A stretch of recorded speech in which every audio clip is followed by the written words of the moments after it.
The Republican Party has actually nominated for president a man who attacked the Pope, who attacked John McCain for being captured by the North Vietnamese, who attacked Gold Star parents Khizr and Ghazala Khan and then juxtaposed their names with the phrase radical Islamic terrorism, who attacked Hillary Clinton as a, quote, bigot, who attacked her as brainwashed, as unhinged, as a monster, as the devil, as the most corrupt candidate ever, showing her face on piles of $100 bills and the Star of David, who attacked her as someone who Second Amendment people should do something about, as someone whose religion we don't know anything about, after he had explained he had never asked God for forgiveness, who attacked President Obama and implied he was a traitor, who attacked him as having been complicit in the Orlando terrorist attack, who attacked him for having lower approval ratings than Vladimir Putin, as if Putin's approval ratings could somehow be trusted, who attacked him as being born in another country, who attacked him as the founder of ISIS, then said that was sarcasm, then said it wasn't sarcasm, then attacked him again as the founder of ISIS, who attacked Carly Fiorina for her face, Hillary Clinton for her non-presidential look, Heidi Cruz for her appearance, Megyn Kelly for having blood coming out of her wherever, Mika Brzezinski as crazy and very dumb, neurotic, not very bright,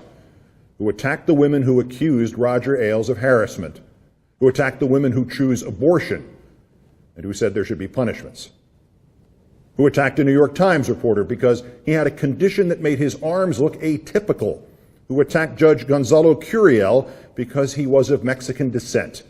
who attacked Senator Elizabeth Warren over allegedly lying over her heritage to get into Harvard when she never went to Harvard, who attacked Senator Jeff Flake by saying he will not be reelected this year when Senator Flake is not up for reelection until 2018. The Republican Party has actually nominated for president a man who attacked U.S. troops in Iraq and claimed they stole millions, who has attacked Ted Cruz's father and claimed he was connected to the assassination of President Kennedy, attacked Bill Clinton and claimed he was a rapist, who attacked Mexicans as rapists, bringing drugs and crime, who attacked African Americans and claimed they were all living in poverty with no jobs and schools that were no good, who attacked Harrisburg, Pennsylvania as a war zone, and attacked the United States of America and claimed it is in a, quote, death spiral. The Republican Party has actually nominated for president a man who lied about opposing the war in Iraq when there is a tape of him supporting it, a tape recorded on the first anniversary of 9/11, who lied about opposing the war in Iraq during a speech in which he insisted, "I will never lie to you," who lied about $6 million in charitable donations to veterans groups from his telethon, who lied about donating his profits from The Apprentice, about charitable donations from The Celebrity Apprentice, from Trump the Game, and to St. Jude Cancer Center, who lied about a plan to debate Bernie Sanders for charity, who lied about why he would not release his taxes because he was being audited, and then proved himself a liar by saying he would release his taxes if Secretary Clinton released emails, who lied about how much money his father gave him, helping him to get out of college, who lied about sending his private jet to ferry stranded U.S. servicemen, who lied about talking to the Attorney General of Florida, who declined to investigate Trump University after she had been given a campaign donation, who lied about his business in Russia, who lied about meeting Russian President Putin, who lied about offering child care to his employees when it was child care for his hotel guests, who lied about some people wanting a moment of silence for the murderer of 5 Dallas policemen, who lied about seeing thousands of Muslims in New Jersey celebrating 9/11, who lied about 9/11 hijackers sending their wives and girlfriends home to Saudi Arabia, who lied about thousands of Syrian refugee terrorists being secretly admitted to this country, who lied about the Chicago police urging him to cancel a rally, who lied about the Chicago police saying they could solve crime there with tough police tactics, who lied about how there was no drought in California, how he never said Japan should have nuclear weapons, how he opposed the ouster of Egyptian President Mubarak, how the unemployment rate is 42%. Who lied about ISIS making millions a week in selling Libyan oil, who lied about dozens of secret terrorist cases in this country, who lied that a protester who tried to rush onto his stage had ties to ISIS, who lied last May and again last week about refugees entering this country carrying cell phones with ISIS flags on them and phone plans prepaid by ISIS, Can you hear me now? The Republican Party has actually nominated for president a man who congratulated himself in 2 tweets and a press release for predicting terrorist attacks like Orlando while bodies still lay in the Pulse nightclub, who congratulated himself after the killing of Dwayne Wade's cousin, who congratulated himself on predicting Brexit, even though 3 weeks earlier he had never heard of Brexit, who congratulated himself on Republican convention TV ratings, even though those for his closing speech were lower than John McCain's, who congratulated himself by disseminating a video showing how much of that speech's total running time was taken up by applause, who congratulated himself on having the world's greatest memory, then 3 weeks later testified in a deposition he had no memory of ever saying that. The Republican Party has actually nominated for president a man who has proposed that Russia or China should enact a Watergate-like hacking of Hillary Clinton's emails, who has proposed banning Muslims from entering this country, then said it was only a suggestion, then proposed it again, whose running mate has proposed banning members of other religions, who has proposed open racial profiling, who has proposed banning people from terror nations, saying, look it up, they have a list, who has proposed ideological certification for immigrants, who has proposed worse than waterboarding while praising how Saddam Hussein, Vladimir Putin, and Kim Jong-un handled protest and terrorism, who has proposed that American civilians be tried by military commissions at Gitmo, who has proposed killing the families of terrorists or suspected terrorists, a man who has proposed teaching mandatory patriotism in school, proposed that his supporters appoint themselves as election day voting monitors, proposed making American protection of fellow NATO members COD, whose campaign proposed purging the government of all Obama appointees, proposed avoiding government debt by printing more money, proposed reducing national debt by paying less than we agreed to, proposed forestalling new financial regulations by executive order, and then in the same speech proposed eliminating some executive orders. A man who has proposed a wall along the Mexican border to keep out undocumented immigrants, proposed mass deportation of undocumented immigrants, proposed a smaller wall and fewer deportations during a taped TV interview that played at the same moment he was giving a speech in Phoenix insisting on a larger wall and more deportations.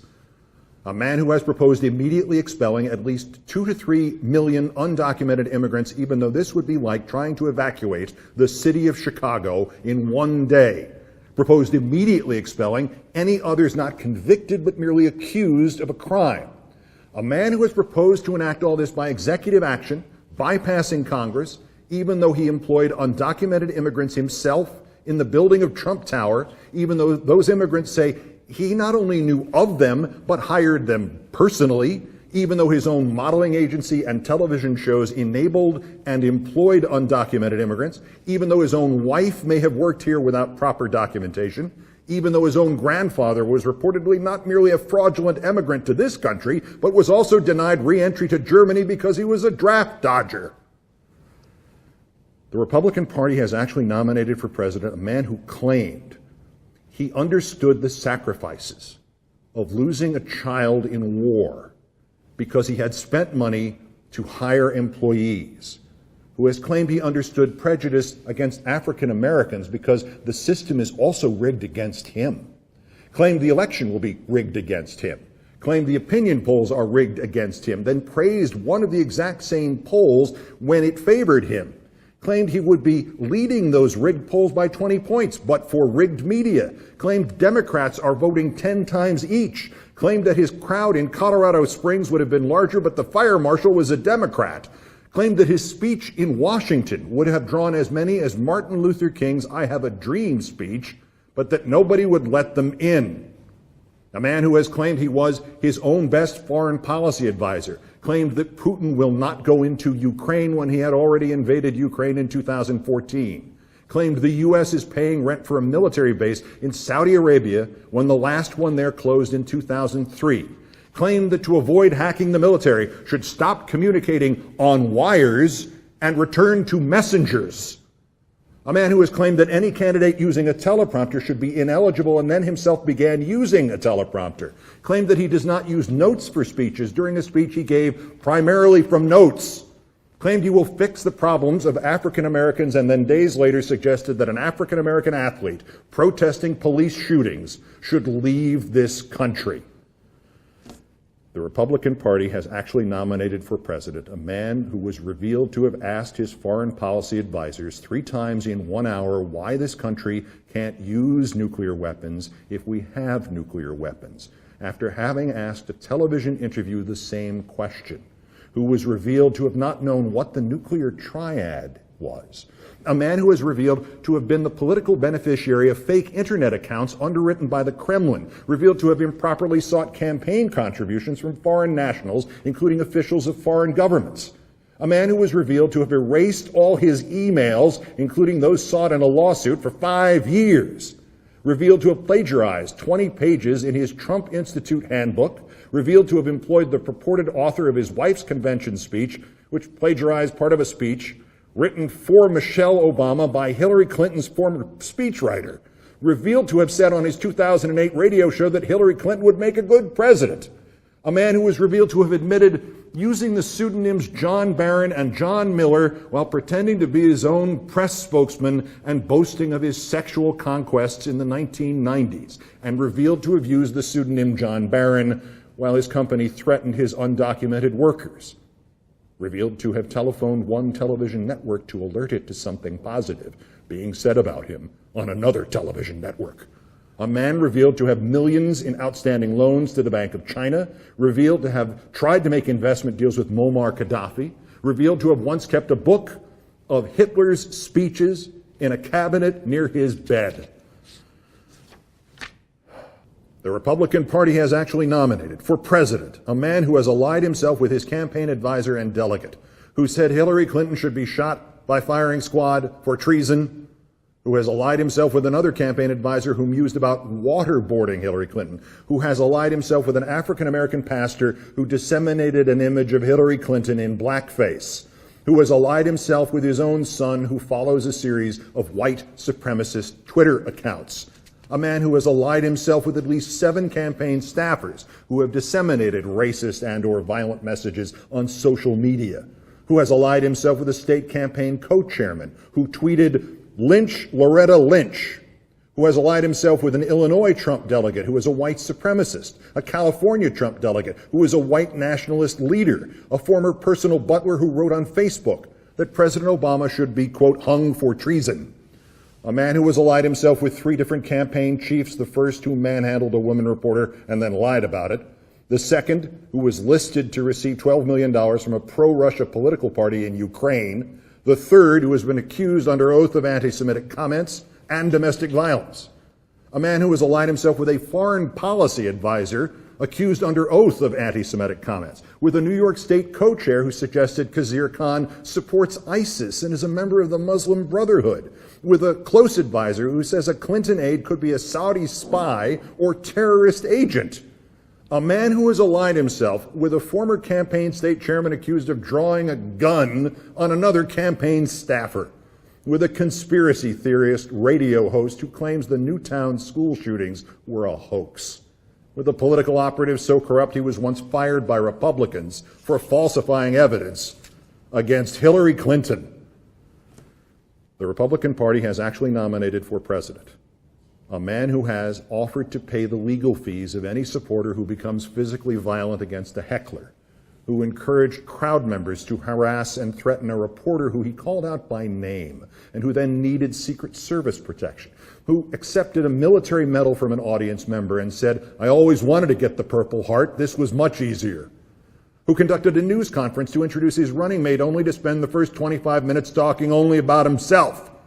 whose prominent Latino surrogate warned Mexican immigration would put taco trucks on every corner 4 months after the nominee himself commemorated Cinco de Mayo by tweeting a photo of himself eating from a taco bowl. The Republican Party has actually nominated for president a man who tweeted thanks to singer Billy Joel for dedicating songs to him, never realizing Joel was, by doing so, mocking him,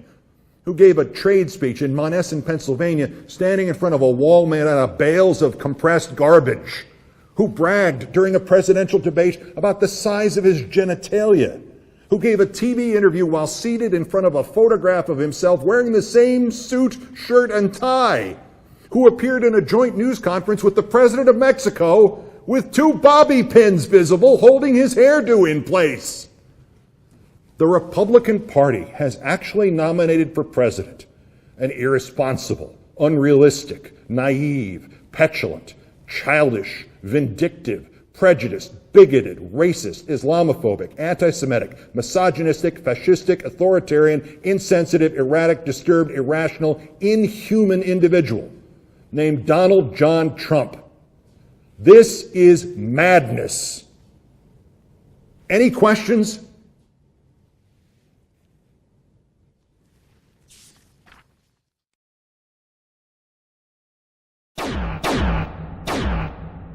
Every few generations, we Americans are called upon to defend our country, to defend it not so much from foreign dictators or war or terrorism, but from those here who have no commitment to progress or democracy or representative government, no commitment to anything except their own out-of-control minds and the bottomless pits of their egos.